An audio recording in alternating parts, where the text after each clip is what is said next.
Բայգալուստ հայկական խոհանոց։ Ողջույն բարեկամներ, այսօր միասին պատրաստում ենք հավի կրծքամսով և հազարով շատ համեղ արագ պատրաստվող աղցան։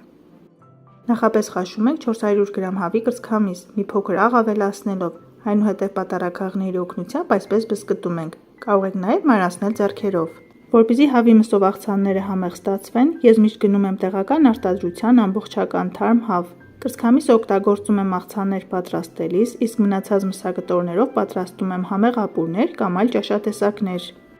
Այդ դեպքում կարելի է վստահ լինել, որ թռչնամիսը թարմ է և անվտանգ հետագա գործածության համար։ Բացի այդ, հավի միսը 5 րոպե եփելուց հետո միշտ թափեք ջուրը, լվացեք միսը, ավելացրեք եռմանջուր և շարունակեք եփել մինչև պատրաստ լինելը։ Միսը մանրաթելերի վերածելուց հետո լցնում ենք աղցանամանի մեջ և քերիչի խոշոր անցքերով անց ենք անցնում 2 միջին չափի գազար։ Այս աղցանը կարելի է պատրաստել ինչպես թթվասերով, այնպես էլ մայոնեզով, կամ կարելի է ավելացնել ձիթապտղի ձեթ։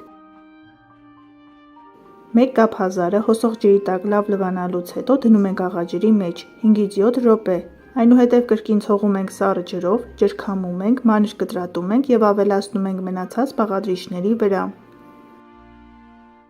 Ամռանը եգիպտացորենով պատրաստվող աղցանների մեջ ես միշտ ավելացնում եմ թարմ կաթնային տեսակի եգիպտացորեն։ Առանձնացնում ենք 1 եգիպտացորենի հատիկները, լավ լվանում ենք, որպեսզի մազմզուկները դուրս գան, լցնում ենք եռման ջրի մեջ, եփում ենք ընդամենը 10 րոպե, ավելացնում ենք նաև աղ և շաքարավազ։ Ավելացնում ենք մեր պատրաստած եգիպտացորենը և 2 ճաշի գդալ թթվասեր կամ մայոնեզ։ Մայոնեզի և թթվասերի փոխարեն կարելի է ավելացնել մի քանի ճաշի գդալ ձիթապտղի ձեթ։ Վերջում կավելացնենք աղացած համեմի սերմ, սև պղպեղ, աղ և մանր կտրտած սամիտ։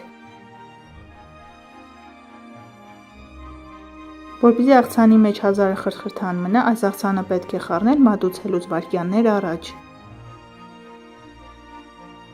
Դե ինչ բարեկամներ, այսօր էլ այսպիսի հավի կրծքամսով և հազարով պատրաստվող շատ համեղ աղցանի բաղադրատոմս։ Դուք էլ պատրաստեք այս տարբերակով, սնվեք առողջ և եղեք առողջ։ Ցտեսություն, կհանդիպենք հաջորդ տեսանյութերում։